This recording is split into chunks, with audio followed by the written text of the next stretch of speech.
ఫిలిప్పీయులకు రాసిన పత్రిక 3వ అధ్యాయం మొదటి 3 వచనాలు చదువుతున్నాం. మెట్టుకు నా సహోదరులారా, ప్రభునందు ఆనందించుడి.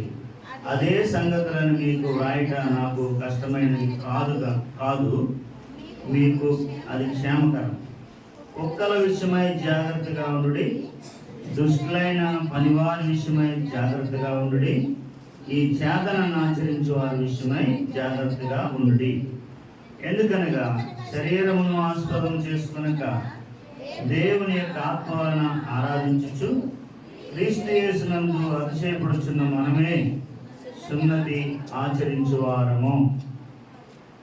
అంతవరకు ఇదే పత్రిక 4వ అధ్యాయం 4వ వచనం అందరం కలిసి మరలా చదువుకుందాం. ఎల్లప్పుడూ ప్రభునందు ఆనందించుడి, మరలా చెప్పుదును ఆనందించుడి. అంతవరకు. మరొక భాగం కూడా చదువుకుందాం. నెహెమ్యా గ్రంథం 8వ అధ్యాయం 10వ వచనం. మరియు అతడు కలిసి చదువుకుందాం. మరియు అతడు వారితో ఇట్లనెను, పదండి, ప్రొవ్విన మాంసము భక్షించుడి, మధురమైన దాన్ని పానం చేయుడి. ఇదివరకు తమ కొరకు ఏమీ సిద్ధము చేసుకొనని వారికి వంతులు పంపించుడి. యాలయనగా ఈ దినము మన ప్రభువునకు ప్రతిష్ఠితమాయెను. మీరు దుఃఖపడకుడి, యెహోవా యందు ఆనందించడం వలన మీరు బలమొందుదురు. చివరి 2 మాటలు మళ్ళా చదువుకుందాం. మీరు దుఃఖపడకుడి, యెహోవా యందు ఆనందించడం వలన మీరు బలమొందుదురు. చిన్న ప్రార్థన చేసుకుందాం. ప్రేమ కలిగిన మా తండ్రి, ఈ పరిశుద్ధ నామానికి వందనాలు. ఈ వాక్యం నీ చిత్తంలో నీ ప్రజలకు అందించబట్టు కొరకై నీ దాసుని బలపరచమని, వాళ్ళ యొద్దకు సంతోషంతోనూ ఆనందంతోనూ నెమ్మది సమాధానాలతోనూ పరిశుద్ధత యోగ్యతలతోనూ సమీపించుటకై మమ్మల్ని బలపరచమని మీ చేతులకు మమ్మల్ని అప్పగించుకుంటూ మా రక్షకుడైన యేసుక్రీస్తు వారి నామములో మా హృదయాల్లో చేరి మాకు సంతోషానందములు కలుగు చేయి. మా దేవుని నమ్మకంగా వెంబడించుటకై మమ్మల్ని సిద్ధపరచుటకై సహాయపడు. ప్రార్థించి బ్రతిమాలు విడిచినాం తండ్రి, ఆమేన్. ఫిలిప్పీయులకు రాస్తున్నాడు అపోస్తలుడైన పౌలు ఈ మాటలు కదా. మనం చదువుతున్న మాటలు ఏంటి? 3వ అధ్యాయం 1వ వచనం. ఫిలిప్పీయులకు రాసిన పత్రిక, మెట్టుకు నా సహోదరులారా, ప్రభునందు ఆనందించుడి అన్నాడు. ఈ ఉదయకాలం మన భాగం ఏంటంటే ప్రభునందు ఆనందించుట. ప్రియుల జీవిత కష్ట నష్టాలు ఎన్నో మనల్ని కలవరపరుస్తున్నప్పుడు, దుఃఖములోను తర్వాత వేదనలోను కలవరాల్లోను మన జీవితాలు మరి ఎంతో నలిగిపోతూ ఉంటాయి. దేవుని యొక్క వాక్య లేఖనాల్లో ఫిలిప్పీయులకు రాస్తూ ఎక్కువసార్లు పౌలు ఏమన్నాడో తెలుసా? ప్రభునందు ఆనందించుడి అని చెప్తాడు. ఆనందించమని చెప్తాడు. సహజంగా ఏమనుకుంటాం చెప్పండి? దేవుళ్ళలోకి వస్తే ఏముండదు, ఆనందం ఉండదు. ముఖ్యంగా యవనస్తులు ఏమనుకుంటారు? ప్రభులోకి వస్తే ఆనందం ఉండదు, ప్రభులోకి వస్తే, ప్రభు దగ్గరికి వస్తే అన్ని విడిచిపెట్టేయాలా, ఏమాత్రం సంతోషం ఉండదు అనుకుంటారు. ఎంజాయ్ చేయడానికి ఏముండదు అనుకుంటారు కదా, సహజంగా అనుకుంటారు. కానీ ప్రియులారా, ఇది ఈ పత్రిక రాస్తూ 3వ అధ్యాయం 1వ వచనం అన్నాడు. మళ్ళా మనం చదువుకున్నాం కదా 4వ అధ్యాయంలో కూడా ఏమంటాడు? ఎల్లప్పుడూ, చెప్పండి ఏమంటా? ఎల్లప్పుడూ ప్రభునందు ఆనందించుడి, తర్వాత మరలా చెప్పుదును ఆనందించుడి అంటాడు. కానీ ఈ పత్రికలో పలు పర్యాయాలు ఆనందించమని వారికి చెప్తా ఉన్నాడు, వారికి జ్ఞాపకం చేస్తా ఉన్నాడు. నిజమే, ప్రభు యొక్క మార్గంలోకి వచ్చిన తర్వాత వారికి శ్రమలు సంభవించి ఉండొచ్చు, వారికి ఇబ్బందులు కలిగి ఉండొచ్చు. నాటి దినాల్లో బహు భయంకరమైన శ్రమానుభవాలు ఉన్న సంఘం వెళ్ళినప్పుడు కూడా వారు ప్రభువుని హత్తుకున్నారంటే కారణం ఏంటి? ప్రభువునందలి ఆనందం. ప్రభువు యందలి ఆనందం. మనం అనుకున్నట్టుగా ప్రభువులోకి వచ్చిన పిదప ఆనందం ఏమీ కోల్పోం. కానీ ప్రభువులోకి వచ్చిన తర్వాత వాస్తవికమైన ఆనందం ఏంటో తెలుస్తుంది. ఏ ఆనందం కదా? లోక సంబంధమైన ఆనందం, లోక సంబంధమైన సంతోషం ఎంతకాలం ఉంటుంది? తాత్కాలికమైంది. కొంతకాలము, కొంత సమయము మాత్రమే లోక సంబంధమైన ఆనందం, సంతోషం మనుషులతో ఉంటుంది. కానీ ప్రియులారా, దేవుడిచ్చే ఆనందం అది శాశ్వతమైనది. అది శాశ్వతమైనది. దాన్ని ఎవ్వరూ మన దగ్గర నుండి దొంగిలించలేరు అనే దానికే ఈ పత్రికల సాదృశ్యం. అర్థమైందా? దాన్ని ఎవరు మన దగ్గర నుండి దొంగిలించలేరు, అంటే తీసివేయలేరు. నీ అందున్న ఆనందాన్ని, నీలో ఉన్న సంతోషాన్ని ఏది తీసివేయలేదు. అంటే అర్థమేంటి? ఏ శ్రమ, ఏ రోగం, ఏ కష్టం, ఏ బాధ, ఏ ఇబ్బంది, ఏ సమస్య ఏదైనప్పటికీ కూడా, లోకంలో ఎదుర్కొనేది ఏదైనప్పటికీ కూడా ప్రభువునందుండే సంతోషం నుండి మనల్ని దూరం చేయలేదు. నిజంగా ప్రభువునందు నువ్వు ఆనందించగలిగితే, లేదా ప్రభువులోకి నిజంగా వచ్చేయగలిగితే. అందుకనే ప్రియులారా, అనేక మంది మరి మన పితరులు ఏం చేశారు తెలుసా? ఎంతో సంతోషంగా ప్రభు కొరకు వారు హతసాక్షులయ్యారు. మొట్టమొదటి హతసాక్షి ఎవరంటే స్టెఫన్. ఏం చేశారు తెలుసా? రాళ్లతో కొట్టి చంపుతా ఉంటుండగా అతని ముఖంలోని ఆనందం కానీ, అతనుకున్న సంతోషం కానీ ఏమాత్రం తరిగిపోయింది కాదు. సహజంగా పట్టుకొని ఈడ్చుకొచ్చేటప్పుడే ముఖాలు మాడిపోవాలి కదా. కానీ పట్టుకున్నారు, ఈడ్చుకొచ్చారు, రాళ్లతో అతను కొడుతుంటుంటే చూడండి, అతని ముఖం గురించి రాయబడింది, లేఖనాల్లో రాయబడింది. అపోస్తలుల కార్యములు 6వ అధ్యాయం 15వ వచనం. ఆ మాట చూసుకోండి అందరూ ఒకసారి, చదవండి.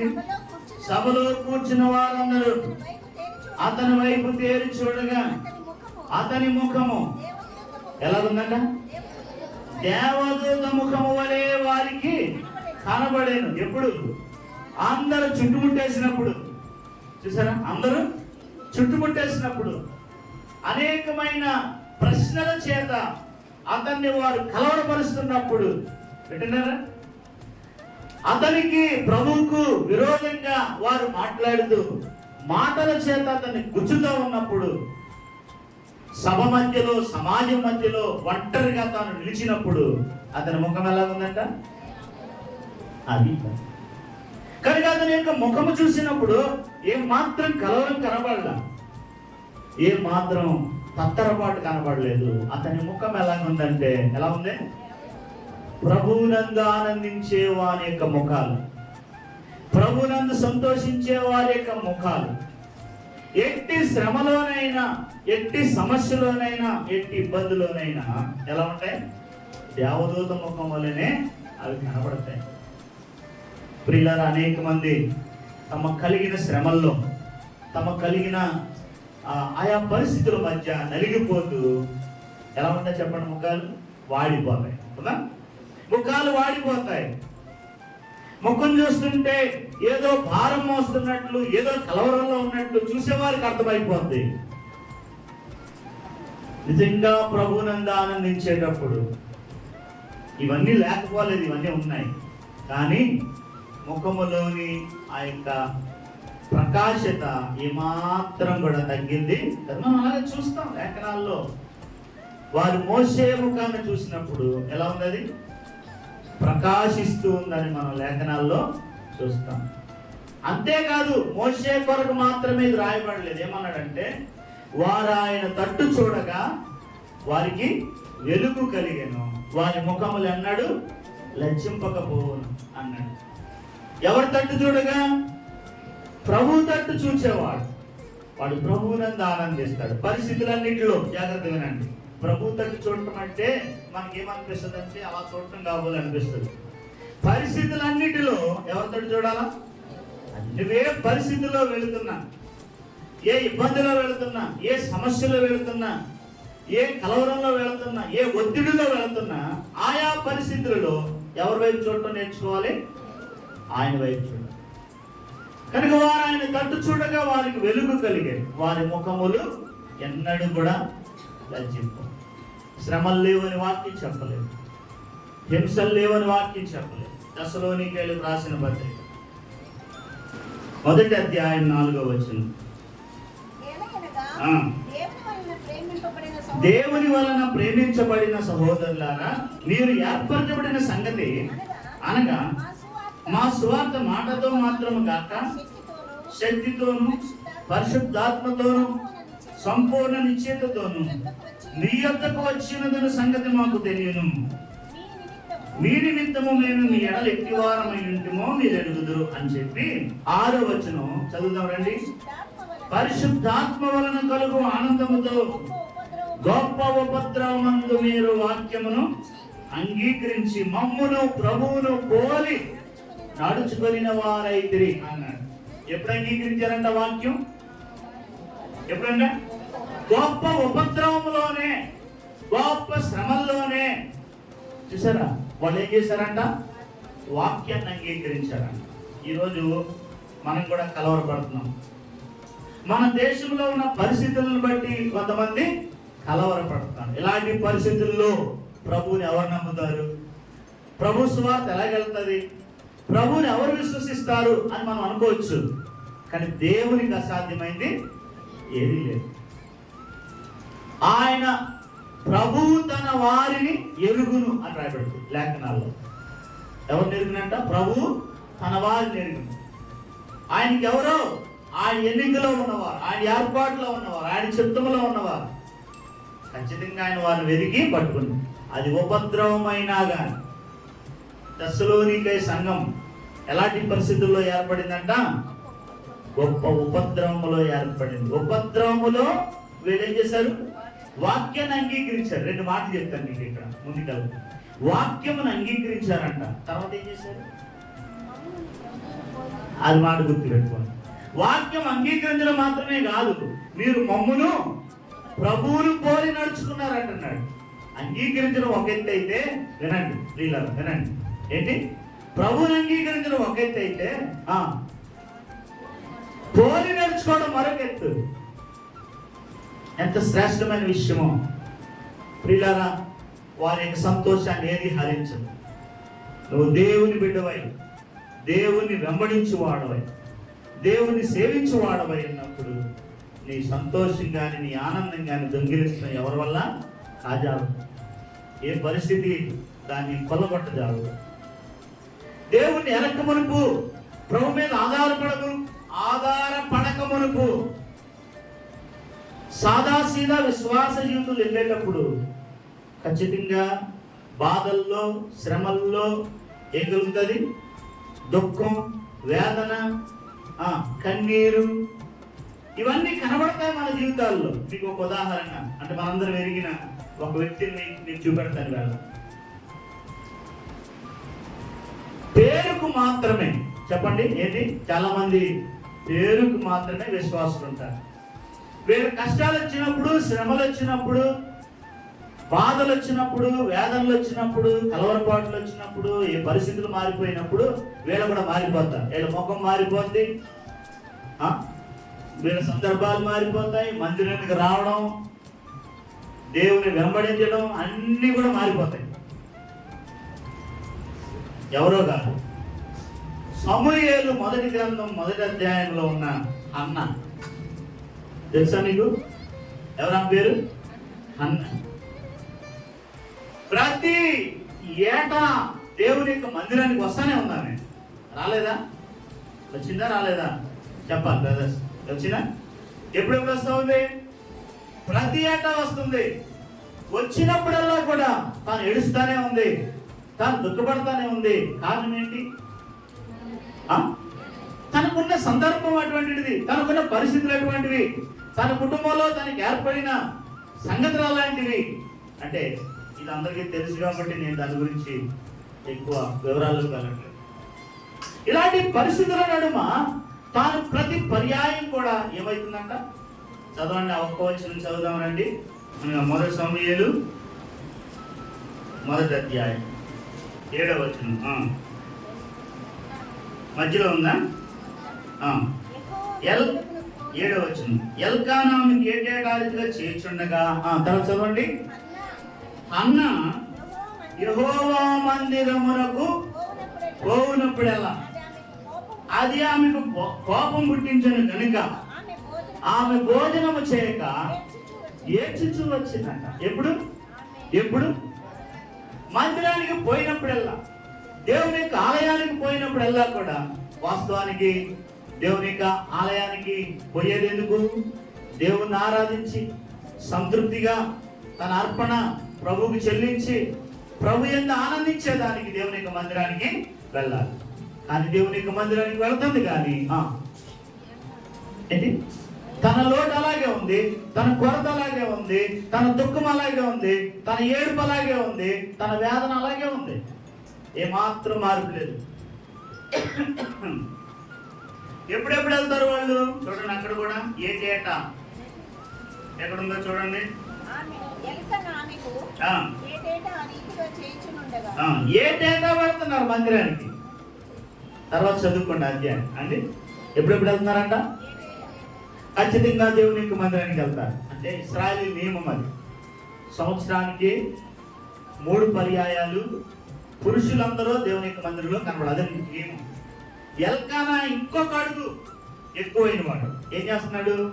తనప్పుడు మాత్రం కాదు, ఏటేట అంటే 3 సార్లు తను వెళ్తాడు అనమాట. వింటున్నారా? జాగ్రత్తగా 3 సార్లు తను వెళ్తాడు. ఎందుకు? పురుషులందరూ దేవుని యొక్క మందిరంలో కనబడాలి. ఇక్కడ స్త్రీలు కనబడాలనే నియమం ఏమి అక్కడ లేకపోయినా ఎల్కానా ఎంత భక్తుడు అంటే తన కుటుంబమంతటితో కలిసి ప్రతి ఏడాది ఒక్కసారి కుటుంబంతో కలిసి వెళ్తాడు. ఎక్కడికి? దేవుని మందిరానికి. కానీ ఏంటేటా ఈమెకి ఏం కలుగుతుందంట? దుఃఖమే కలుగుతుంది, వేదనలోనే ఉంటుంది. ఏమాత్రం తన దుఃఖము, తన వేదన, కలవరం పోయింది కాదు. వీళ్ళ అనేక మంది యొక్క జీవితాలు ఇలాగే ఉంటాయి. దేవుని యొక్క మందిరానికి రావడం, వెళ్తాం. ఏం కారణం అంటే నామక. ఎందుకు వెళ్ళావు? పేరుకి వెళ్తాం. ఆదివారం కాబట్టి వెళ్తాం. అన్న అడుగుతాడేమో అని వెళ్తాం. అర్థమైందా? కొంతమందికి సెంటిమెంట్. ఏంటి సెంటిమెంట్?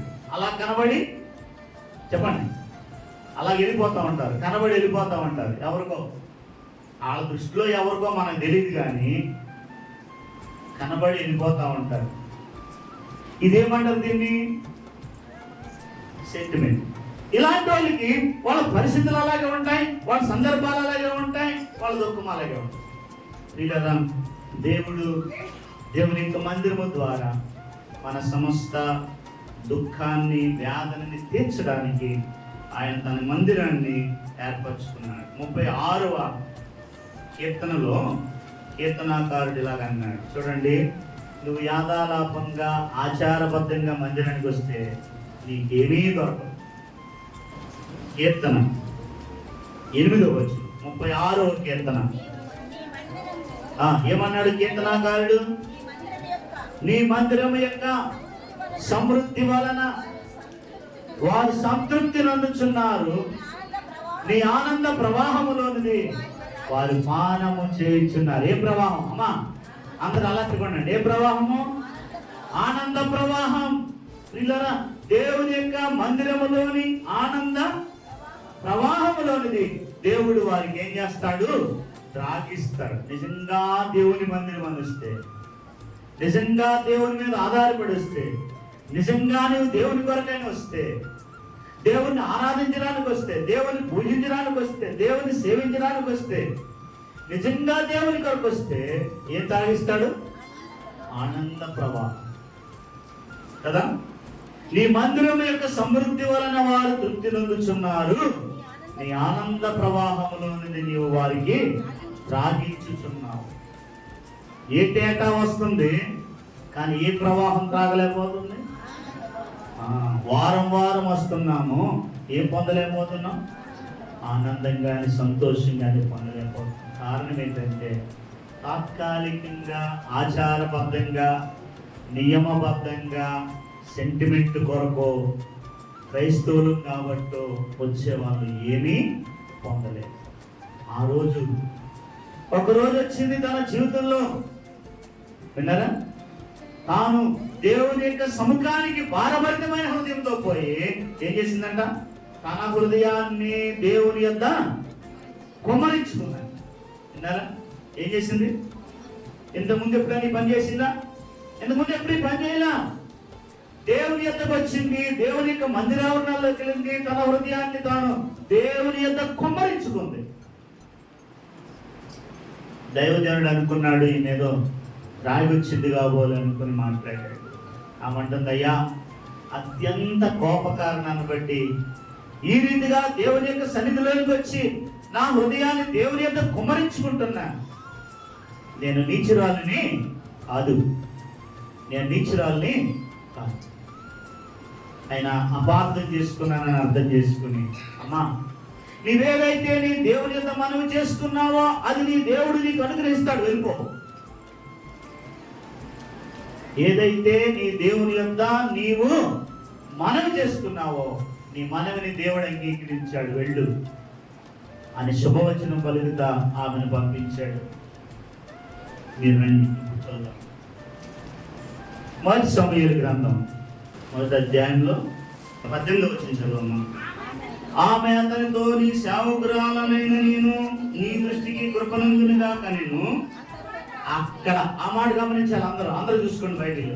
తరువాత ఆ స్త్రీ ఇలా తన దారిన వెళ్ళిపోయి భోజనము చేయొచ్చు నాట నుండి దుఃఖముఖిగా ఉండటం మానేను. ఇక్కడ ఒక అద్భుతమైన విషయం మీకు చెప్తా వినండి. ఏ రోజు నుండి దుఃఖం పోయింది? ఎప్పుడైతే దేవుని యొక్క మందిరానికి వెళ్ళాను, నా దేవుని యొక్క సన్నిధికి వెళ్ళాను, ఆయన సన్నిధిలో ఉన్నాను, కుమ్మరించుకున్నాను అని తాను తలచిందో, వింటున్నారా? ఇప్పుడు సహజంగా మనకి వెంటనే ఏమనిపిస్తుందంటే, అప్పటి వరకు గొడ్రాలకు ఉంది కదా, అప్పటి వరకు ఎలా ఉంది? గొడ్రాలకు ఉంది కదా, బిడ్డలు పుట్టారు కదా, ఇప్పుడు సంతోషం కలిగిందని అనుకుంటాం. వినండి, బిడ్డలు పుట్టారు కదా, సంతోషం వచ్చిందని అనుకుంటాం. బిడ్డలు పుట్టారు ఇప్పుడు, అది గమనించాలి మనం. అప్పటికి ఇంకా బిడ్డలు పుట్టలేదు. ఎవరికి? అన్నాకి అప్పటికి ఇంకా బిడ్డలు పుట్టలేదు. దేవుని యొక్క పరిశుద్ధాత్మ ఏమని రాశాడంటే, నాట నుండి దుఃఖముఖిగా ఉండుట మానేను. నేటి నుండి ఏ రోజు తన హృదయాన్ని దేవుని యొక్క మందిరంలో కుమ్మరించుకుందో. ఇప్పుడు రండి, 36వ కీర్తన చదువుకున్నాం. ఏంటది? 36:8. నీ మందిరం యొక్క సమృద్ధి వలన వారు సంతృప్తి నందుచున్నారు. నీ ఆనంద ప్రవాహం, ఈ మాట గమనించండి, నీ ఆనంద ప్రవాహంలోనిది నీ వారికి. ఇప్పుడు చెప్పండి, అదే క్షణమందు ఏ తాగింది? ఎప్పుడైతే ఏలి నీవు క్షేమంగా వెళ్ళము, నీ దేవునితో నీవు చేసుకున్న మనవిని ఆయన నీకు అనుగ్రహిస్తాడని చెప్పాడు, ఆ క్షణమందే తన హృదయంలోకి ఏమొచ్చేసింది? ఆనందం వచ్చింది, సంతోషం వచ్చింది, తన దుఃఖం పోయింది, తన నిట్టూరిపోయింది, తన ఆవేదన. ఇప్పుడు రండి, ఏమైనా మారిపోయిందా? పెనిన్నా చచ్చిపోయిందా? పెనిన్న పాడే మాటలు పోయినాయా? చెప్పాలి మీరు. పోయింటాయా? ఓ పెద్ద పద్యలాగా మందులో పోయి ప్రార్థన చేసేసుకుంది అని ఉంటుందా? అని ఉండదా? ఇంకా ఎగస్ట్రా అని ఉంటుంది. ఏం చేసి ఉంటుంది? ఇంకా ఎగస్ట్రా అని ఉంటుంది. ఎవరు? పెనిన్న. అప్పటికే పడలేకపోయిన మాటలు పడలేకపోతుంటుండగా ఇప్పుడు దేవుని యొక్క మందిరానికి ఏడ్చుకుంటూ పోయి, వీళ్ళందరూ వదిలేసి ఏడ్చుకుంటూ పోయి దేవుని యొక్క మందిరంలోకి పోయి మొరపెట్టుకున్నది వలన మరికొన్ని నిందలు, మరికొన్ని అవమానాలు తన సవితి అయిన పెనిన్న ద్వారా తను పడి ఉంటుందని నా ఊహ. కానీ ఇప్పుడేం రాలేదు? ఇప్పుడేం రాలేదు? బాధ రాలేదు, ఏడ్పు రాలేదు, వేదన రాలేదు, కలవరం రాలేదు, కలత రాలేదు. ప్లస్ ఇవన్నీ పోయి ఇవన్నీ పాతవి యావత్తు ఏమైపోయింది అన్నమాట, గద్దించిపోయాను. ఇప్పుడు ఒక నూతన వ్యక్తి వల్ల ఆలోచిస్తుంది. నూతనమైన ఆనందం తన హృదయంలోకి వచ్చింది, నూతనమైన సంతోషం తన హృదయంలోకి వచ్చింది. ప్రియుడా సహోదరి, దేవుని యొక్క మందిరములోని ఆనంద ప్రవాహం నువ్వు అనుభవించగలిగితే, చాలా మంది అనుభవించరు. ఎందుకు అనుభవించరు చెప్పండి. ఇదే కథ ఏంటి? హన్నా యొక్క మొదటి జాబితా, రెండవది హన్నా యొక్క రెండవ జాబితా. రెండవది, ఎప్పుడైతే దేవుని యొక్క మందిరంలోకి వెళ్ళి హృదయాన్ని కుమ్మరించుకుని దేవునితో మనవి చేసుకుని దైవదాసుని యొక్క శుభవచనాన్ని తీసుకుని వెలుపలికి వచ్చిందో, ఆ రోజు నుండి వేరు తన జీవితం. అప్పటికి ఇంకా బిడ్డలు పుట్టారని అనుకోవద్దు, పుట్టలేదు కదా. పుట్టకపోయినా పరిశుద్ధాత్మ ఏం రాశాడు? మన చదవండి. అటు తరువాత ఆ స్త్రీ 18వ వచనం, తన దారిన వెళ్ళిపోయి ఏం చేస్తుంది? ఇప్పుడు భోజనము చేయొచ్చు. నాట నుండి ఏమనేసింది? దుఃఖముఖిగా ఉండట మానివేసింది. 19, తరువాత వారు ఉదయమందు వేగరమే లేచి యెహోవాకి రామంలోని తమ ఇంటికి వెళ్ళిపోయారు. పిల్లరా, దుఃఖము నిట్టూర్పు ఏమైంది చెప్పాలి గట్టిగా? ఎగిరిపోయింది. నువ్వు నిజంగా ప్రభువుని ఆశ్రయిస్తే, అర్థమైందా? నిజంగా ప్రభువుని ఆశ్రయిస్తే, నిజంగా ప్రభువుని పట్టుకుంటే నీ ఆనందాన్ని దొంగిలించగలవాడేవాడు. అర్థమైందా? అంతవరకు తన సంతోషం, తన ఆనందం, తన భర్త చాలా బాగా చూస్తున్నాడు కదా. మీకు తెలుసు కదా ఇదంతా. స్త్రీల మీటింగ్లో కూడా స్త్రీలు చాలాసార్లు ఈయన ఉంటారు, పురుషులు ఈయన ఉండరేమో కదా. తన భర్త చాలా బాగా చూస్తున్నాడు. తనకి వాళ్ళందరికీ ఇచ్చిన పాళ్ళు కంటే ఈమెకి మరీ ఎక్కువ రెట్టింపు పాళ్ళు ఆమెకి ఇస్తా ఉన్నాడు. కానీ ఏది తను ఏం చేయలేకపోయింది? తన దుఃఖాన్ని తీసివేయలేకపోయింది. చాలా మంది అనుకుంటారు, మా భర్తలు బాగుంటే అంటారు, సాగదీస్తారు. మీ భర్తలు బాగున్నా, మీ భార్యలు బాగున్నా, పరిస్థితులు అన్నీ బాగున్నా, డబ్బులు సమృద్ధిగా ఉన్నా సంతోషం ఎవడు ఇవ్వలేదు, ఆనందం ఎవరు ఇవ్వలేదు. ప్రియులారా, దేవుని యొక్క మందిరం మొట్టమొదట మనకి ఏమి ఇవ్వగలదు? మొదటి 36:8. నీ మందిరం యొక్క సమృద్ధి వలన వారు ఏం చేస్తున్నారు? సంతృప్తి నందుచున్నారు. నీ ఆనంద ప్రవాహంలో నీ వారికి రండి. ఇంకొక మాట చదువుతారా? యెషయా గ్రంథం 56వ అధ్యాయం 7వ వచనం. అందరు కలిసి చదువుకుందామా? నా ప్రార్థనా మందిరములో వారిని ఆనందింపజేసేదను, నా బలి మీద వారు అర్పించి దహన బలులను నాకు అంగీకారములను, నా మందిరము సమస్త జన్మలకు ప్రార్థనా మందిరం అని ఆనబడును. మొదటి మాట ఏంటి చెప్పండి? మొదటి మాట ఏంటి? నా ప్రార్థనా మందిరంలో నేను వారిని ఏం చేస్తాను? ఆనందింపజేస్తాను. దుఃఖముతో, వేదనతో ఉన్న ప్రియ సహోదరుడా, సహోదరి, కలవరములో, కలతతో, అనెమ్మదితో, అశాంతితో, నెమ్మది లేక, సమాధానం లేక కొట్టుమిట్లాడుతున్న ప్రియ దేవుని బిడ్డ, దేవుని యొక్క చెప్పండి మందిరములో దేవుడు తన ప్రజల్ని ఏం చేస్తారంట? ఎందుకు కోల్పోతావు? ఎందుకు పోగొట్టుకుంటావు? ఎందుకు వదిలేస్తావు? ఎందుకు బతకిస్తావు? ఎందుకు ఆలస్యంగా వస్తావు? చెప్పండి. చెప్పాను ఒకసారి, సినిమాలకి ఎలా పోతారు తెలుసా? నా చిన్నప్పుడు కూడా చెప్పుకుంటాను. నేను కండవెల్లిలో నేను డిగ్రీ చేస్తాను. అప్పుడు ఈజీఎంలే డిగ్రీ అప్పుడు ఇంకా నేను వాక్యం చెప్పకూడదు అనుకోండి. సరే, వెళ్తా ఉండేవాడు రాత్రి మీటింగ్కి. ఒక టూరింగ్ హాల్ ఉంటుంది అనమాట. టూరింగ్ హాల్ అంటే ఇది అంటారు కదా, అది ఖరీదుతో కట్టుండేది. అప్పుడు పెద్దూరే, కానీ పెద్ద హాలే లేదు. ఆ హాల్కి వెళ్తా నడవరా అనుకుంటా. ఏంటి ఫస్ట్ పాట అయిపోద్దంట, నడవరా. మేమేమో టింకి బెల్ల కొట్టుకుంటా, లైట్ నుండి కదా బెల్ల కొట్టుకుంటా సైకిల్ మీద వెళ్ళు. ఇంకోటి చెప్తాను నేను, ఇదొక ఎత్తు అయితే, రెండవది వీధి సినిమాలు వేసేవారు. ఏంటి ఇప్పుడు లేవన్నీ, జేబులోనే సినిమా కదా, హ్యాండ్ బ్యాగ్లోనే కావాల్సినన్ని వీధి సినిమాలు వేసేవారు.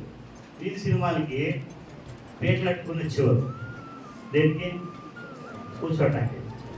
మేమేమో మీటింగ్కి వెళ్ళేవారు, అదే ప్రార్థన చూడటానికి వెళ్ళేవారు. రాత్రి వీళ్ళు సైకిల్ మీద అడిపోయేవారు అనమాట. ఏది పేటలు వేసుకుని నిలబడి. ఎందుకంటే చెప్పాలి, ఆ ఆతృత. ఏ ఆతృత? ఆ సీన్ ఏదో అయిపోద్ది, ఆ మొదటిదేదో అయిపోద్ది, ఆ పాట అయిపోద్ది అని ఆతృత. ఈరోజు నీకేం లేదు అమ్మా. ఎందుకు చెప్పాను? నవ్వడానికి చెప్పలా.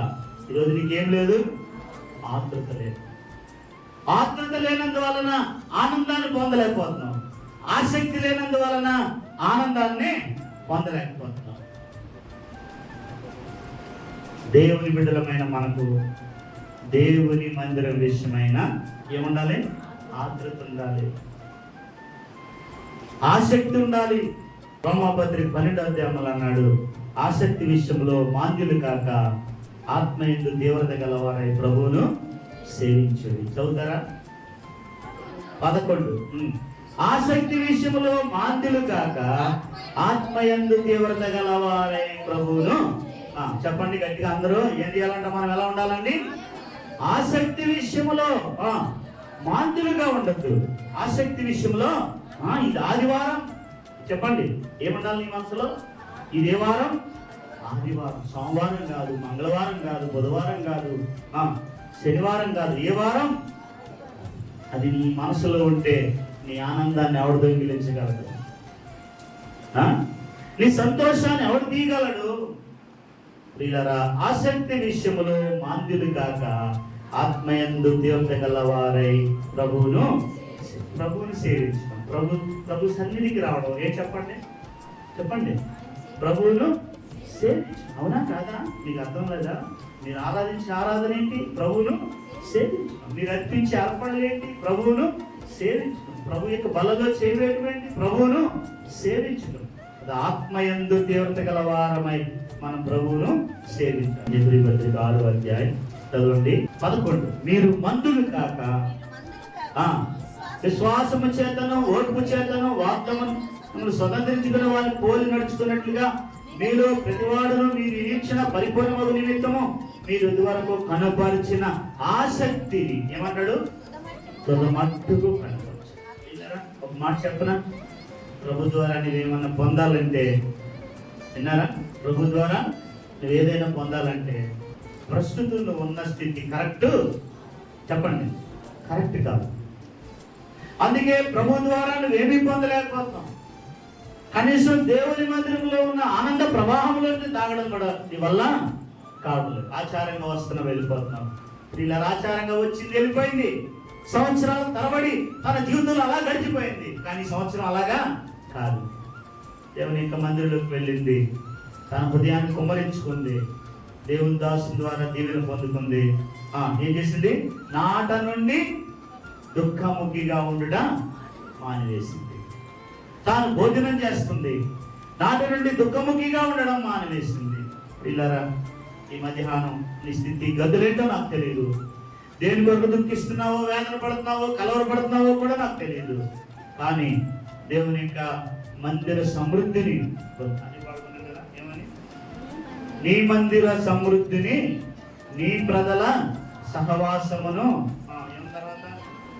నీ సన్నిధి ఆనందం, నీ సన్నిధి ఆనందమును దయతోనే నాకు వసగితివి. అనుభవించండి. ప్రభు యొక్క మందిరంలో ఉండే శ్రేష్టమైన ఈ మొదటి మందిరం, అది అసలు పట్టుకోండి. మరి మొదటిది ఏంటి? మందిరం. నీ మందిరములోని ఆనంద ప్రవాహములోనిది వారికి త్రాగించు. యెజ్రా 6:16 వచనం చదువుతారా? చదవనమ్మ, గట్టిగా. అప్పుడు ఇశ్రాయేలీయులను, యాజకులను, లేవీయులను, ఈ మాట గమనించండి, చెరలో నుంచి విడుదల నొందిన తక్కిన వారును దేవుని మందిరమును ఆనందముతో ప్రతిష్ఠించారంట. చెరలో నుంచి విడుదల పొందిన వారిలో, చెరలో నుంచి విడుదల పొందిన వారిలో ఏముంది? ఏం కలిగింది? రండి, కీర్తనల గ్రంథం 137వ అధ్యాయం చదవండి. మాట నుంచి మొదటి నుండి. బబులోను నదుల యొద్ద మనము కూర్చుండి ఉన్నప్పుడు మనము సియోనుని జ్ఞాపకము చేసుకుని ఏడ్చుతున్నారంట. వినండి, ఎక్కడ ఏడుస్తున్నారు? ఎక్కడ? బబులోను నదుల యొద్ద. బబులోను ఏంటి? చెప్పండి గట్టిగా. చెర. బబులోను అనేది ఏంటది? చెర. చెరలో ఉన్నారు వీళ్ళు. ఎక్కడ ఉన్నారమ్మా? చదువుమ్మా. బబులోను నదుల యొక్క ఎక్కడున్నారు వీళ్ళు ఇప్పుడు? అది బబులోను నదుల యొక్క చెరలో ఉన్నారు వీళ్ళు. చెరలో ఉన్నప్పుడు వీళ్ళ ముఖాల్లో ఏముంది? ఏడుపు ఉంది, వేదన ఉంది, దుఃఖం ఉంది, బాధ ఉంది. కారణం ఏంటంటే వీళ్ళు చెరలో ఉన్నారు. చెప్పండి ఎక్కడున్నారు? తర్వాత చదవండి 2వ వచనం. వాటి మధ్యనున్న నిరవంజి చెట్లకు మన సితారాలు తగిలించి మనలను చెరగొన్నవారు. అసలే ఏడు మోకాలు వేసుకుని ఏడుస్తా ఉంటే ఏమని? చెరలో ఉన్నామని ఏడుస్తా ఉంటే చెరగొన్నవారు అంటే చెరబట్టిన వాళ్ళు వాళ్ళ దగ్గరకు వచ్చి ఏమంటారంట? సియోని కీర్తనలో వాడతావా? మన బాధించిన వారు సియోని కీర్తనలో దాన్ని మాకు వినిపించరని మన వలన ఉల్లాసము కోరిది. గిటార్లు వచ్చానమాట. ఏమొచ్చానికి? చక్కటి వాయిద్యాలు వచ్చు, చక్కగా పాడగలరు. చెరగొన్న వారు వచ్చి ఏమంటున్నారు? మరి పాడతారు కదా మీరా, ఏది మీ దేవుడి పాట ఒకటి పాడు అంటారన్నమాట. అర్థమైంది మీకు? మీ దేవుడి పాట ఒకటి పాడు, మీ దేవుడి పాట ఒకటి చెప్పు అంటున్నారు వాళ్ళు. ఇది అసలే ఎక్కడున్నాడు ఇప్పుడు? చెరలో ఉన్నాడు, వేదన ఉంది, దుఃఖం ఉంది, ఏం పాడతాడా? అందుకే వారి సితారాలు తీసుకెళ్ళి ఏం చేశారంట? అక్కడున్న నిరవంజి చెట్లకు తగిలించేశారు. పాట లేదు. వాక్యంలో యాకోబు రాస్తాడు, ఎవరికైనాను సంతోషం కలిగిన వాడు ఏం చేస్తాడంట? కీర్తనలు పాడుకుంటూ ఉంటాడు. యాకోబు పద్ధతి. ఎవరికైనా సంతోషం కలిగిన వాడు కీర్తన పాడు, ఎవరికైనా దుఃఖం కలిగిన వాడు ప్రార్థన చేయవలను. కనుక వీళ్ళకి సంతోషమేది? సంతోషం లేదు. కారణం ఏంటనంటే వీళ్ళు చెరలో ఉన్నారు. పిల్లరా రండి, అసలు విషయం. నువ్వు చెరలో ఉన్నప్పుడు, నువ్వు బంధించబడి ఉన్నప్పుడు, అర్థమైందా? సాతాను యొక్క కబంధ హస్తాల్లో నువ్వు బంధించబడి ఉన్నప్పుడు నీకేముండదు? సంతోషం ఉండదు, ఆనందం ఉండదు. అర్థమైందా? పైగా హేళన, అవమానం. ఎందుకంటే నువ్వు దేవుడు పెట్టమని బయట తెలుసు కదా. అర్థమైందా? వాడు అంటాడు, ఏది ఒక మాట చెప్పు, ఒక పాట పాడు అంటే ఏం పొంగు వస్తుంది? వీళ్ళకి ఏం పొంగు వస్తుంది? మరింత ఏడ్పు, మరింత వేదన వాళ్ళ హృదయాల్లోంచి బయటకు వస్తుంది. ఏమని పాడగలం? చూడండి ఏమంటాడు? 4వ వచనం చూడండి. అన్యుల దేశములో యెహోవా కీర్తనలు మనం ఎట్లు పాడుదుము అంటున్నాడు. అన్యుల దేశంలో మేము ఏమని పాడం? ఏమి సౌఖ్యంగా ఉన్నామని పాడం, ఏమి స్వతంత్రంగా ఉన్నామని పాడం. అర్థమైందా? అంతే కదా. స్వతంత్రంగా ఉండి వాళ్ళ పంట వాళ్ళు తిని, వాళ్ళ అన్నం వాళ్ళు తిని, వాళ్ళ ఆస్తులు వాళ్ళు కలిగి ఉండి, అర్థమైందా? అప్పుడు కదా సంతోషం. వీళ్ళు ఎక్కడున్నారు? పరాయి దేశంలో పరదేశులుగా చెరపట్టబడి వాళ్ళ కాళ్ళ కింద నలుగుతూ ఉంటుండగా సియోని గీతాల్లో ఒక గీతం పాడి ఎలాగ ఆనందించగలరు? ఆనందం లేదు. ఆనందం, సంతోషం పోయి. అయితే ప్రియులారా, మళ్ళీ ఎప్పుడు వచ్చింది ఆనందం? ఎప్పుడు వస్తుంది ఆనందం? చెర నుండి విడుదల పొందినప్పుడు. ప్రియుడా, సహోదరి, సాతానిక బంధకాల్లో కట్టబడి ఉన్నావా? బంధింపబడి ఉన్నావా? కదా, విడుదల లేకుండా కొట్టుమిట్లాడుతున్నావా? ఏదో ఒక దురలవాటు, ఏదో ఒకటి నేను బంధించి ఉందా? నీ జీవితంలో ఆనందం ఉండదు. ఏముండదు? సంతోషం ఉండదు, ఆనందం ఉండదు, తృప్తి ఉండదు. నీ జీవితంలో పరుగులు పెడతావు కానీ ఏముండదు. చూడండి, కావలిస్తే పరుగులు పెడతావు. దేనికోసం? దేనికోసమో ఏదో సంపాదిద్దాం, ఏదో చేద్దాం, ఏదో సమకూర్చుకుందాం, ఏదో చేద్దాం అనుకుంటావు కానీ జీవితంలో ఆనందం కానీ, సంతోషం కానీ, తృప్తి కానీ జీవితంలో ఉండదు. కావాలంటే ఒకసారి చూసుకొని పాత అనుభవాన్ని. ఒకవేళ కొత్త అనుభవం ఉంటే లేదు, ఇంకా అదే చెరపట్టబడిన అనుభవం ఉంటే ఈరోజు విడుదలకు రండి. 126వ కీర్తన. సియోనుకు తిరిగి వచ్చిన వారిని యెహోవా చెరలో నుండి. బాగా పట్టుకోండి మాట, బాగా పట్టుకోండి. అందరూ చదవండి మాట. సియోనుకు తిరిగి వచ్చిన వారిని యెహోవా చెరలో నుండి రప్పించినప్పుడు. ఎలా ఉన్నారంటే వీళ్ళు చెరలో ఉన్నప్పుడు ఎలాగున్నారు? వింటారా బ్రదర్స్? వినండి. చెరలో ఉన్నప్పుడు ఎలాగున్నారు, చెర నుండి విడుదల పొందినప్పుడు ఎట్లున్నారు, అది ఈ రెండవ పాయింట్. చెరలో ఉన్నప్పుడు ఎలా ఉన్నారు, చెర నుండి విడుదల. చెరలో వాళ్ళకి ఎక్కడ సంతోషం? ఉరుకులాట, పరుగులాట, ఏదేదో ఉంది కానీ జీవితంలో సంతోషమే లేదు. కానీ యెహోవా ఎక్కడ తీసుకొచ్చారంట? సియోను తిరిగి వచ్చిన వారిని యెహోవా చెరలో నుండి రప్పించినప్పుడు. ఇప్పుడు రండి, అందరూ రెండు చదువుకుందాం. మనము కలగనిన వారి వలె ఉంటిమి, మన నోటి నిండా నవ్వు నేను, మన నాలుక ఆనంద గానముతో నిండి ఉండేను. చాలా, ఇది మన అనుభవం. మన అంటే గట్టి చెప్పండి. చెర నుండి విడిపించబడిన వాడి అనుభవం, చెర నుండి విడిపించబడిన వాడి అనుభవం ఇది. నోటి నిండా ఏముందంట? నవ్వుందంట.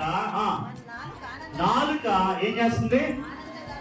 అక్కడ నువ్వు పాడు అంటే ఏం చేయగలిగాడు? పాడగలిగాడా? పాడలేకపోయాడు. అన్యుల దేశంలో యెహోవా కీర్తనల్లో ఒక కీర్తన నేను ఎట్లా పాడగలను అంటాడు. సితారా తీసుకెళ్లి నిరవంజి చెట్లకు తగిలించాడు. దుఃఖము, ఏడ్పు, వేదన తన జీవితంలో ఉన్నాయి. కారణం ఏంటంటే చెప్పాలా? చెరలో. వినండి, చెరలో ఉన్నప్పుడు సితారా ఉందా? ఉంది. చెరలో ఉన్నప్పుడు నాలుగుందా? ఉంది కదా. కానీ ఏం లేదు, నాలుకలో ఏం లేదు, ఆనంద గానం లేదు. అర్థమైందా?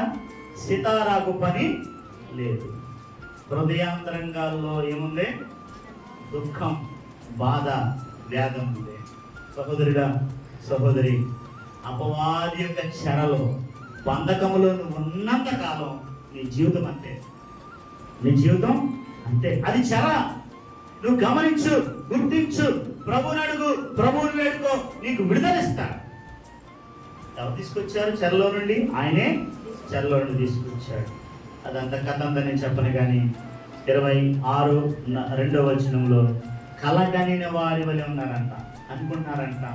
ఎందుకు కలగని వారి వల్ల ఉన్నారంటే చెరలో నుంచి విడుదల పొందుతామనే నిరీక్షణ వారు లేకున్నారు.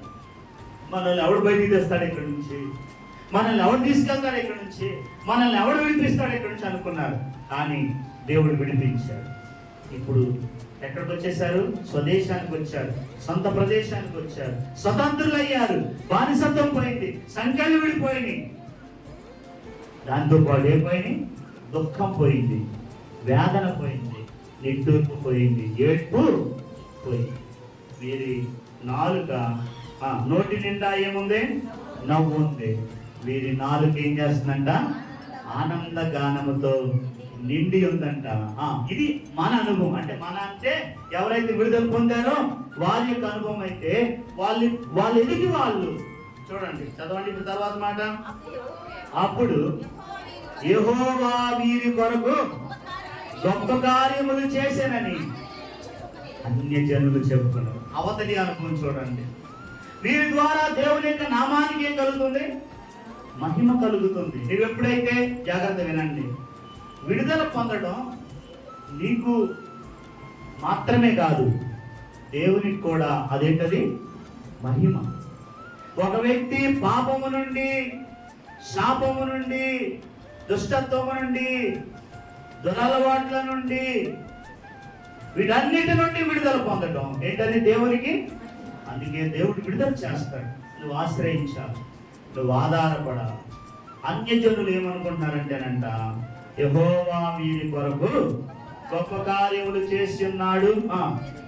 అన్యజనులు చెప్పుకొనిది 3, యెహోవా మన కొరకు గొప్ప కార్యములు చేసి ఉన్నాడు, మనమేమయ్యామో సంతోషభరితులమైతే. మొట్టమొదటిది దేవుని యొక్క మందిరం. మొట్టమొదటి, రెండవది, మూడవది, 6వది, 10వది అన్ని ఆనంద ప్రవాహమే వాక్యం. కానీ ఎక్కడెక్కడ మొదటిది దేవుని యొక్క మందిరం. నువ్వు ఎంత మందిరాన్ని ప్రేమించి, ఎంత ఆతృతగా, ఎంత ఆసక్తిగా మందిరంలో దేవునికి సన్నిధిలో నువ్వు ఉంటావో, నీ హృదయం సిద్ధపరచుకుని వస్తావో, అంతగా ఎంత అవుతావు? ఆనంద ప్రవాహములోనిది నువ్వు త్రాగుతావు. రెండోది ఏంటది? చెర నుంచి విడుదల. విడుదల పొందు. ఏదైనా కట్టబడ్డావా, బంధించబడి ఉన్నావా, ఈరోజు విడుదల పొందు. బంధించబడినంత కాలం నువ్వు ఎంతో అరులు చాచుకుని దాని కొరకు దీని కొరకు పరుగులెడతావు. అది పోడ్చాలా, ఇది పోడ్చాలా అనుకుంటా, ఏది పోడవు. చాలా మంది ఏమనుకుంటారు, ఏదేదో లోట్లు ఉంటాయి కదా, అప్పులు, అనారోగ్యాలు, బాధలు, వేదనలు, ఏదేదో వ్యవహారాలు ఉంటాయి కదా, ఏది పోడదు, అన్నీ అలాగే ఉంటాయి. నువ్వు మాత్రం పరిగెడతానే ఉంటావు. నువ్వు మాత్రం పరిగెడతానే ఉంటావు. కానీ ప్రియులారా, రెండవది ఏంటి అంటే చెరలో నుండి మనకి విడుదల. రండి, కీర్తనల గ్రంథం 43వ అధ్యాయం 4వ వచనం. అప్పుడు నేను దేవుని బలిపీఠమునొద్దకు నాకు ఆనంద సంతోషములు కలుగజేయు దేవుని యొద్దకు చేరుదును. దేవా, నా దేవా, సితారా వాయించుచు నీకు కృతజ్ఞతాస్తుతులు చెల్లించెదను కదా. నాకు ఆనంద సంతోషములు కలుగజేయు దేవుడు. చెప్పండి, మూడవది ఏంటి? ఎవరు? దేవుడే నీకు ఆనందం ఇచ్చేవాడు, దేవుడే నీకు సంతోషం ఇచ్చేవాడు. మూడవది ఎవరు? దేవుడే. పిల్లరా, దేవుడు లేని జీవితం దుఃఖ సహితం, వేదన భరితం. విన్నారా? ఏంటది? దేవుడు లేని జీవితం దుఃఖ సహితమైంది, వేదన భరితమైంది. ఇక్కడ దావీదు అంటున్నాడు ఏమని? ఏమని? నాకు ఆనంద సంతోషములు కలుగజేయు. ఎక్కడికి వెళ్తాడంట? దేవుని యొద్దకు చేరతాడంట. దేవుని యొద్దకు చేరతాడు. ప్రియులారా, దేవుని యొద్దకు చేరినట్లా? ప్రియులారా, దేవుని యొద్దకు చేరాలి. రండి, ఒక మాట చదువుదాం. రండి, మొదటి కొరింథీ పత్రిక 1వ అధ్యాయం 9వ వచనం చదవండి. గట్టి చదవమ్మా. మన ప్రభు అయిన యేసుక్రీస్తు చదవండి ఎవరు? అను తన కుమారుని సహవాసమునకు మిమ్మల్ని పిలిచిన దేవుడు నమ్మదగినవాడు. ఆయన ఏం చేశాడంటేనంట, ఏం చేశాడు? మనల్ని పిలిచాడు. ఎందుకు పిలిచాడు? ఎందుకు పిలిచాడంట? ఆయన సహవాసానికి పిలిచాడు. విన్నారా? దేని కొరకు పిలిచాడు? ఆయనతో సహవాసాన్ని చేయడానికి పిలిచాడు. వాస్తవంగా ఒక 2 మాటలు చెప్తా. ఆది కాండంలో ఏదెనులోనే మానవుడు దేవుని యొక్క సహవాసాన్ని పోగొట్టుకున్నాడు కదా. ఈ విషయం మనందరం ఒప్పుకుంటాం. ఎట్లా? పాపం చేయడం ద్వారా దేవుని యొక్క సహవాసాన్ని పోగొట్టుకున్నాడు. కానీ ప్రియులారా, దేవుడు 3వ అధ్యాయం చివరిన మనం చూస్తే ఏదెనులో నుండి వీళ్ళు ఏం చేశాడు? వెలపలికి వెలగొట్టాడు, బయటికి పంపించేశాడు. అప్పుడు ఏమనిపిస్తుంది మనకి? దేవుడు ఉగ్రుడై కోపగించి వీళ్ళని కలిపేశాడు అనిపిస్తుంది కదా. కానీ 4వ అధ్యాయం మొదట్లో ఆమె ఏమంటా తెలుసా? యెహోవా దయ వలన నేను ఒక మనుషుల్ని సంపాదించుకున్నానంది. ఎవరు? హవ్వ. ఏమంది? యెహోవా దయ వలన నేను ఒక మనుషుల్ని. అంటే ఏం విడిచిపెట్టలేదు ఆయన్ని, ఆమెని. దేవుని యొక్క దయ. వినండి, మాట్లాడు. దేవుని యొక్క దయ ఆమెను ఏం చేయలేదు, వాడిని ఏం చేయలేదు, విడిచిపెట్టలేదు. వాస్తవంగా ఎందుకు వెళ్ళగొట్టాడో 2 మాటలు చెప్తా. ఎందుకు వెళ్ళగొట్టాడంటే 2 చెట్లు పెట్టాడు. ఏంటవి? మంచి చెడ్డల తెలివినిచ్చే వృక్షం ఒకటి, తర్వాత జీవవృక్షం ఒకటి అక్కడ ఉందంట. ఎక్కడుంది? ఏదెన్లో. ఏదెన్లో ఎక్కడుంది? మధ్యలో ఉంది. చాలా మంది మంచి చెడ్డలే అనుకుంటారు. 2 మధ్యలో ఉన్నాయి. ఏ 2 ఉన్నాయి? మంచి చెడ్డలు ఇచ్చే తర్వాత చదువుకోండి. మంచి చెడ్డల ఏదైతే తినొద్దు అన్నాడో ఆ వృక్షం ఎక్కడుంది? తోట మధ్యలో ఉంది. అలాగే జీవవృక్షం కూడా అదే తోటలో ఉంది. వింటున్నారా? జీవవృక్షం వల్ల ఫలం ఏంటి? మంచి చెడ్డల ద్వారా కలిగేది ఏంటి? చెప్పండి. అప్పుడు చెప్పండి. మంచి చెడ్డలు తెలివిచ్చే ఆ వృక్షం వల్ల నేనేమవుతుంది? దీనిని తిరుదినమున నిశ్చయముగా నీవు చస్తాడు. అలాగే జీవవృక్షాన్ని తినడం వల్ల ఏం జరుగుతుంది తెలుసా? నిరంతరము బ్రతుకుంటాడు. విన్నారా? ఏమంటారు? నిరంతరము బ్రతుకుంటాడు. నేను తర్వాత 3వ అధ్యాయం చదువుకోండి. 2వ అధ్యాయం చదవండి, 3వ అధ్యాయం చదవండి. మీకు ఈ మాటలు కావాలంటే 2 చెట్లు అక్కడే ఉన్నాయి. ఎక్కడ? ఏదెన్లోనే ఉన్నాయి. ఒకటి తినడం వల్ల ఏం కలుగుతుంది? మరణం కలుగుతుంది. ఒకటి తినడం వల్ల నిరంతర జీవం కలుగుతుంది. దేవుడు తినదన్నది ఏది మరణాన్ని ఇస్తుందో దాన్ని వద్దన్నాడు. వినండి, ఏది మరణాన్ని కలిగిస్తుందో దాన్ని వద్దన్నాడు. జీవవృక్షాన్ని తినొద్దని ప్రభు అక్కడ చెప్పలేదు, పైగా తినమని చెప్పాడు. ఎలా చెప్పాడు? ఈ తోట చెట్లన్నిటినీ నీవు నిరభ్యంతరముగా తినవచ్చును అన్నాడు. తోట చెట్లలో ఏముంది? జీవవృక్షం కూడా ఉంది. అంటే నిరభ్యంతరంగా ఏం తినొచ్చు? ఒకవేళ నాడు ఆదాము కనుక జీవవృక్షం అలా తినుంటే ముందే, అంటే దీనికంటే ముందే ఏమైండేవాడు? ఆయనకి సాగు ఉండేది కాదు, మనకి సాగు ఉండేది కాదు అన్నమాట. అంతే కదా, ఇందాక మనం చదువుకున్నాం కదా 8:12, 5:12 రోమా. ఒక మనిషి ద్వారా పాపం ద్వారా మరణము లోకములు ఎలాగూ సంభవించును, అలాగే మనుషులందరూ పాపం చేస్తున్నందు వల్ల మరణం అందరికీ ఆయనకు ఉండేది కాదు, చావు మనకు ఉండేది కాదు. కానీ జీవించే తినడం అని ఏం చేశాడు? నేటికి చేసేది అదే. నేటికి మనం చేసేది ఏంటి? అదే.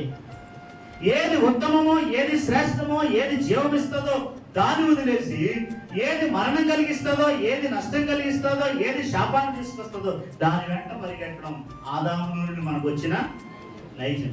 సరే, ఇందుకు విషయం ఏంటంటే, ఎప్పుడైతే ఆదాము పాపములో పడ్డాడో ఏం కొని తెచ్చుకున్నాడు? చావును కొని తెచ్చుకున్నాడు. చావును కొని తెచ్చుకున్నాక ఏం తినకూడదు? జీవవృక్ష ఫలాన్ని తినకూడదు. ఎందుకు తినకూడదు? అదే చావులో నిరంతరం ఉంటాడు. అర్థమైందా? అదే చావులో నిరంతరం ఉంటాడు. అందుకు దేవుడు ఏమన్నాడు? వీడిప్పుడు ఇది తిని, చివరి వచనం చదువుకుంటారు, 3వ అధ్యాయం చివరి వచనం, వీడిప్పుడు ఇది తిని మళ్ళీ నిరంతరం బ్రతుకుతాడేమోరా, ఇంకా పరలోకమే లేదు.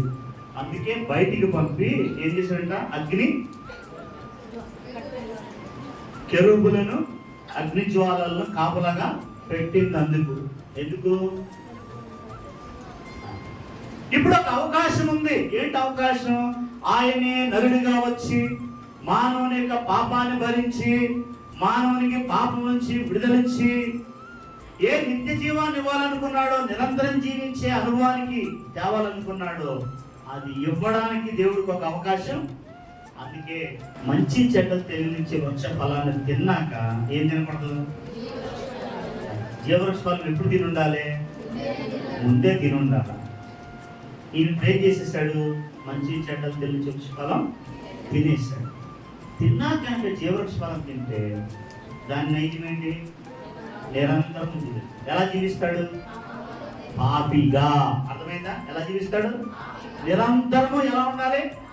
అందుకే బయటికి వెళ్ళకుంటే అట్లా కట్టేవాళ్ళు పెట్టాడు. ఇప్పుడు ఆయన లోకంలోకి వచ్చి నీ పాపాన్ని నా పాపానికి ప్రాయశ్చిత్తం చేసి నిన్ను పాపిగా ఉన్న నిన్ను పరిశుద్ధుడిగాను నీతిమంతుడిగాను తీర్చి పరలోకానికి అర్హుడిగా చేశాడు. అర్థమైంది? 9 మన ప్రభువైన యేసుక్రీస్తును కుమారుని సహవాసములకు మీరు పిలిచిన దేవుడు. ఈ 3వ దాంట్లో ముగిస్తాం. ఏం పిలిచాడు? ఎక్కడ పిలిచాడు అంటే, దేవుడు తన సహవాసానికి మనల్ని పిలిచాడు. వినండి, ఎక్కడ పిలిచాడు? సహవాసానికి పిలిచాడు. ఎవరి సహవాసానికి పిలిచాడు? దేవుడు తన కుమారుని సహవాసాన్ని. ఇది మాట్లాడుతూనే యోహాను మొదటి పత్రిక 1వ అధ్యాయం 3వ వచనం, మాతో కూడా మీకును సహవాసము కలుగునట్లు తెలియచేయుచున్నాము. తర్వాత ఏముంది? మన సహవాసం అయితే ఒకటి తండ్రితో కూడాను ఆయన కుమారుడైన క్రీస్తుతో కూడాను ఉన్నది. వింటున్నారా? ఎవరితోటి? తండ్రితో సహవాసం. ఇక్కడ ఏం కనబడుతుంది మనకి? అక్కడేం కనబడింది మనకి? కుమారుడితో సహవాసానికి దేవుడు పిలిచాడని కనబడుతుంది. కుమారుడు వచ్చి మన కొరకు ప్రాయశ్చిత్తం చేసిన తర్వాత ఎవరితో సహవాసం ఏర్పడింది? అర్థమైంది? ఇప్పుడు అర్థమైందా? ఆయన అక్కడుండి కుమారుని పంపించి కుమారుడితో సహవాసాన్ని పిలిచాడు. కుమారుడు చేసిన ప్రాయశ్చిత్తార్థ బలి ద్వారా మనకేం కలిగింది? తండ్రితో కూడాను ఏం కలిగింది? సహవాసం కలిగింది. ప్రియులారా, దేవునితో సహవాసం. చెప్పండి ఏంటి చివరి మాట ఏంటి? నీకు ఆనందం కావాలంటే, నీకు సంతోషం కావాలంటే ఎవరితో సహవాసం? ఎక్కడ చదివాం మనం? 40 అధ్యాయం 43. అప్పుడు నేను దేవుని బలిపీఠమునొద్దకు నాకు ఆనంద సంతోషములు కలుగజేయి దేవుని యొద్దకు చేరుదును. ఏం కలిగిస్తున్నాడు దేవుడు? ఆనంద సంతోషములు కలిగిస్తాడు. లేదా సహోదరు విను, దేవుడు లేని బ్రతుకుల్లో నీకేముండదు? ఆనందం ఉండదు, సంతోషం ఉండదు. ఉన్నదనుకుంటావు ఏదో ఒక దాన్ని పెట్టుకొని, కానీ అది నీకు సంపూర్ణమైన ఆనందం కానీ సంపూర్ణమైన సంతోషం కానీ దేవుడు లేకుండా లోకంలో ఏది నీకు కలిగించలేదు. అర్థమైందా? దేవుడే నీకు సంపూర్ణమైన ఆనందం సంతోషం కలిగించగలడు. యెషయా గ్రంథం 61వ అధ్యాయం 10వ వచనం. శృంగారమైన బాగా ధరించుకొనిన పెళ్లి కుమారుని రీతిగాను, ఆభరణములతో అలంకరించుకున్న పెళ్లి కుమార్తె రీతిగాను ఆయన రక్షణ వస్త్రములను నాకు ధరింపజేస్తున్నాడు, నీతి అను పైబట్టను నాకు ధరింపజేస్తున్నాడు. తర్వాత మాట చదవండి. కాగా యెహోవాను బట్టి మహానందముతో ఎందులో ఆనందిస్తున్నాడు చెప్పండి? యెహోవాను బట్టి. ఏ ఆనందం అది? మహానందం. చెప్పండి ఏ ఆనందం అంట? యెహోవాను బట్టి మహానందముతో నేను ఆనందించుచున్నాను అంటాడు భక్తుడు. సీతారా, దేవునిలో ఆనందం, ఆనందం మాత్రమే కాదు. ఏ ఆనందం? మహానందం. ఏం కారణం అంటే ఎలా సిద్ధపరిచాడు తనని? శృంగారమైన పాగా ధరించిన పెండ్లి కుమార్తె రీతిగాను, ఆభరణములతో అలంకరింపబడిన పెండ్లి కుమార్తె లాగాను ఆయన నన్ను ఏం చేశాడు? సిద్ధపరిచాడు. రక్షణ వస్త్రమును నాకు ధరింపజేస్తున్నాడు, నీతి అనే పైబట్ట నాకు ఇచ్చాడు. అందువల్ల దేవుని యందు నేనేం చేస్తాను? ఆనందిస్తున్నాను. దేవుని యందు ఆనందిస్తున్నాను. పిల్లలు అనేక మంది ఇలా వినండి, లోకములో వారికి కలిగిన వాటిని బట్టి డబ్బుని బట్టి ఆనందించే వాళ్ళు ఉంటారు కదా, వస్త్రాలను బట్టి ఆనందించే వాళ్ళు ఉంటారు, పొలాలను బట్టి ఆనందించే వాళ్ళు ఉంటారు, ఉద్యోగాలను బట్టి ఆనందించే వాళ్ళు ఉంటారు, కుటుంబాలను బట్టి ఆనందించే వాళ్ళు ఉంటారు కదా. తర్వాత ఇంకా ఇతరమైన లోక సంబంధమైన వాటిని బట్టి బిడ్డలను బట్టి ఆనందించేవాళ్ళు కదా, భర్తను బట్టి, అలాగే భార్యను బట్టి, ఇలా రకరకాలైన సంతోషాలు, ఆనందాలు భౌతికమైనవి సామాన్యంగా మనం అనిపించే లోకంలో ఉన్న పిల్లరా, దేవుణ్ణి బట్టి ఆనందించడం మనం నేర్చుకోవాలి. ఇవన్నీ ఉన్నా లేకపోయినా, చెప్పండి, ఇవన్నీ ఉన్నా లేకపోయినా రండి. హబక్కు 3:17 అంజూరపు చెట్లు కొయ్యకుండినను, ద్రాక్ష చెట్లు ఫలింపకపోయినను, ఒలీవ చెట్లు కాపు లేకపోయినను, చేనులోని పైరు పంటకు రాకపోయినను, గొర్రెలు దొడ్డిలో లేకపోయినను, సాలలో పశువులు లేకపోయినను, యెహోవా యందు నేను ఆనందించదను, నా రక్షణకర్త నా దేవుని యందు నేను. ఫిలిప్పీలకు రాస్తున్నాడు. ఫిలిప్పీలు ఏమంటున్నాడు?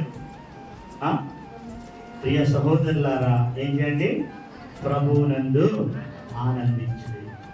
4వ వచనం అంటాడు, ప్రభువునందు ఎల్లప్పుడూ ఆనందించుడి, ప్రభువునందు ఆనంద. మరలా చెప్పుదును, ప్రభువునందు. ఇలా నేర్చుకుందామా? ఇది అనుభవాల్లోకి వద్దామా? లోకంలో ఏది కూడా శాశ్వతమైన ఆనందం లేదు. లోకంలో శాశ్వతమైన ఆనందమే లేదు. లోకంలో ఒక ఆనందం అనుకునేది ఏదైనా ఉన్నా అది ఎటువంటిది? తాత్కాలికమైనది, కొంతకాలం. దీని కొరకు అడ్లు చాచి పాకులాడి పరుగులెత్తి అంతలో కనబడి కొంతసేపు మాయమైపోయి దీని కొరకు నువ్వు ప్రయాసపడి ఆనందమిస్తుంది, సంతోషమిస్తుంది అని ప్రభువును పోగొట్టుకునేలా 3 విషయాలు మనం చూసాం. మొదటి విషయం ఏంటి? ఆయన మందిర ఆవరణములలో ఏముందంట? ఆనంద ప్రవాహం. ఒకనాడు ఆమెకు దుఃఖం, ఒకనాడు ఆమెకు వేదన. ఎప్పుడైతే అంటే అనుదినం అంటే ప్రతి ఏటా మందిరానికి వస్తుంది, మందిరం లేక కాదు, మందిరాన్ని అనుభవించలేక. చెప్పండి, ఈ రెండు మాట తేడా ఉందా? తేడా ఉందా లేదా? మందిరం లేక కాదు, మందిరాన్ని పొందుకోలేక, అనుభవించుకోలేక. వినండి, ఒకవేళ అనేక పర్యాయాల మందిరానికి వస్తూ పోతున్నారు. నీకు మందిరం లేక కాదు, మందిరానికి వచ్చే సహోదరుడే, కానీ నీ హృదయంలో దుఃఖము, వేదన, నీకు అలాగే ఉండిపోయిందా? అయితే అన్న ఏం చేసిందో దేవుని లేఖనాల్లో నుండి ఈ ఉదయకాలం చూసాం. తన దేవుని యొక్క సన్నిధిలోకి వెళ్ళి ఆ రోజు తన హృదయాన్ని ఏం చేసింది?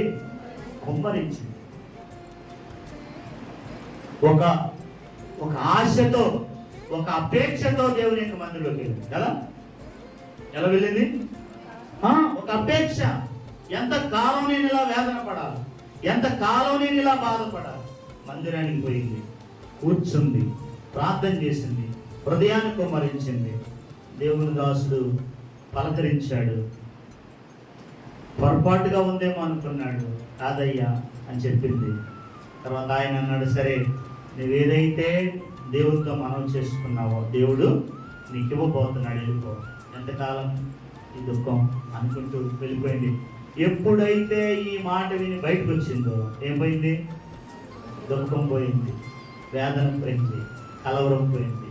అప్పుడే పిల్లలు ఇంకా పుట్ల. సహజంగా పిల్లలు పుట్టారు కాబట్టి సంతోషం వచ్చిందేమో అనుకోవచ్చు, కానీ ఏం లేదు, ఇంకా పిల్లలు పుట్టక ముందే తన దుఃఖము, తన నిట్టూర్పు మందిరములో ఉన్న ఏం పొందుకుందామే? ఆనంద ప్రవాహములో నుండి ఆ దినం దాగింది. సంవత్సరాల తరబడి మందిరానికి వచ్చింది, ఎప్పుడు పొందలా, ఎప్పుడు దాన్ని అనుభవించలా, కానీ ఆ రోజు పొందింది. మందిర ఆనంద ప్రవాహంలో ఉంది, తాను తాగింది. నువ్వు కూడా, నేను కూడా పదే వస్తా ఉండొచ్చేమో, కానీ ఆనంద ప్రవాహంలో ఉంది మనం త్రాగకపోతే మనం రావడం ఎందుకు? ఇది మొదటిది. రెండవది వాళ్ళ చెరలో ఉన్నారు, అర్థమైందా? బంధకాల్లో ఉన్నారు. వాళ్ళ ముఖాల్లో ఏడ్పు, వాళ్ళ కళ్ళల్లో ఏడ్పు, వాళ్ళ ముఖాల్లో దుఃఖం ఉంది. ఎప్పుడైతే దేవుడు చెరలో నుండి వారిని అక్కడ అవమానం కలుగుతుంది. ఒక పాట పాడు చూద్దామంటున్నారు వాళ్ళు. ఎలా పాడగలరు అంటున్నారు వాళ్ళే.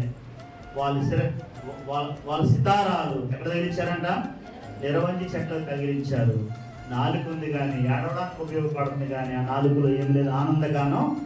ఎప్పుడైతే చెర నుండి వెలుపలకు వచ్చారో, చెర నుండి విడుదల పొందారో, ఆ బానిసత్వంలో నుంచి, ఆ కట్టుబాటులో నుండి బయటకు వచ్చి స్వతంత్రులుగా చేయబడ్డారు, అప్పుడు వారి నోటి నిండా కలకన్య వారి వలె ఉన్నారంట. నోటి నిండా నవ్వుండేనంట, నాలుక ఆనందగానంతో నిండింది. రెండో భాగంలో అన్యజనులు చెప్పుకుంటారు ఏమని? దేవుడు వీరి కొరకు ఏం చేశాడు? దేవుని నామానికి మహిమ కలుగుతుంది.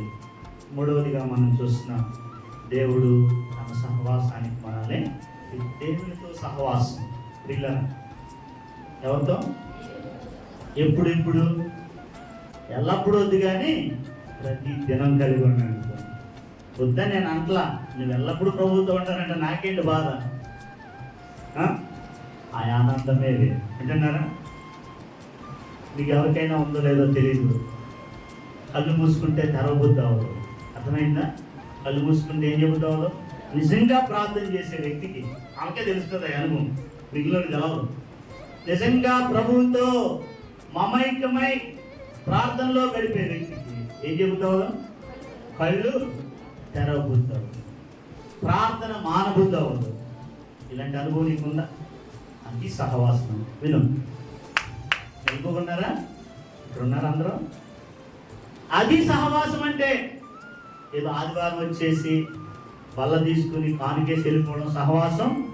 ఇది కూడా సహవాసం, పరిశుద్ధుల సహవాసం. ఏ సహవాసం? పరిశుద్ధుల సహవాసం. ఇది అవసరమే, ఇది అలా పక్కన పెట్టండి. ఎవరితో సహవాసం? నీకు ఆనందం కలిగించాలంటే, నీ హృదయంలో తిరిగి మళ్ళీ సంతోషం రావాలంటే, నీకు మళ్ళీ ఆనందం, సంతోషం మళ్ళీ నీకు రావాలని అంటే ఎవరితో సహవాసం? దేవునితో పెట్టుకో, కలిగించుకో. ప్రతి వేకునే లేదు, ఎవ్వరు లేవకుండా లేదు, మోకరించుకో. సాధ్యమైనంత వరకు ప్రయత్నం చేయండి. ఒకవేళ మనకు బాధ్యతలు ఉంటాయి, పనులు ఉంటాయి, ప్రయాసాలు ఉంటాయి, అయినా సమయం తీసుకో. దేనికి? దేవునితో సహవాసం చేయడానికి. దీనికి వయసుతో నిమిత్తం ఏమి లేదు. ముసలోళ్ళు మొదలుకొని చిన్నపిల్లల వరకు కూడా ఏం చేయొచ్చు? ఏకాంతంగా ప్రభుత్వ సహవాసం చేయొచ్చు. అప్పుడు ఎందులో ఆనందిస్తావు? ఏమున్నా లేకపోయినా ప్రభువులో ఆనందించగలరు. అంటే నేను ఇప్పుడు ఈ వర్తమానం అంతా ఏమీ నీకు ఉండవని చెప్పట్లా. దేవుడు ఉంటే నీకు అన్నీ ఉన్నట్టే. ఫైనల్గా ఏంటి? దేవుడు ఉంటే నీకు అన్నీ ఉన్నట్టే. ఎందుకంటే ఏదైనా చేయగలరు. యెహోవాకు అసాధ్యమైనది ఏదైనా కలదా. నీవేదైనా ఆయన చిత్తానుసారంగా మనం ఏది అడిగినానో ఆయన మన మనని ఆలకించు. నీకు ఏదైనా ఇవ్వగలడు. ఆయన సన్నిధిలోకి వెళ్ళి అడిగి చూడు, మాట్లాడి చూడు. ఆ ఆనందమే వేరు, సంతోషం వేరు. దాంతోపాటు నువ్వేది కావాలనుకున్న ప్రభు చిత్తానుసారంగా అడిగితే మళ్ళీ నీకు ఆయన అన్నీ కూడా సమకూరుస్తాడు. 3 విషయాలు మనసులో ఉంచుకోండి. ఎలాంటి అనుభవాలు ఉన్నారో నాకు తెలియదు. ప్రార్థన చేసుకోండి. That is my message.